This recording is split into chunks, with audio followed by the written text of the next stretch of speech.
Hello, right, it's autumn, and if you need to move anything, this is the time to move it. Now this fig now is just dropping its leaves, so it's time. As they go yellow, all the goodness goes back and goes into the root and they start growing roots, so this is the time to move it.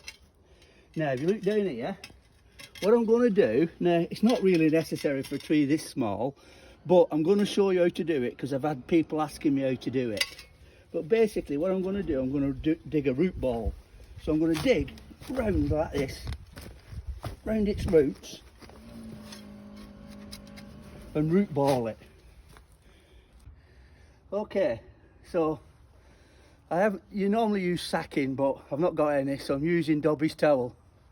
Now what you do, if this was a big tree, you put it under like that and thread it right underneath, so you're not going to damage that root ball. The important thing is you're keeping this root ball whole.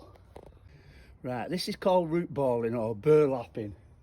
So I've put what should be a piece of sacking underneath the root to keep the root ball intact. And then you get the two corners and you tie them as tight as you can. Like I say, sacking's better.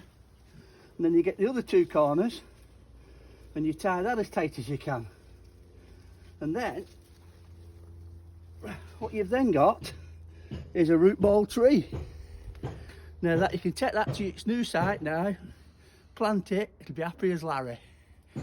And if you do damage the root and it all falls apart, then you have to damage the top more, so you might have to cut it right back. If all the soil fell off that, I'd have cut it back, but that's plenty root for that tree. And figs like the roots being damaged anyway.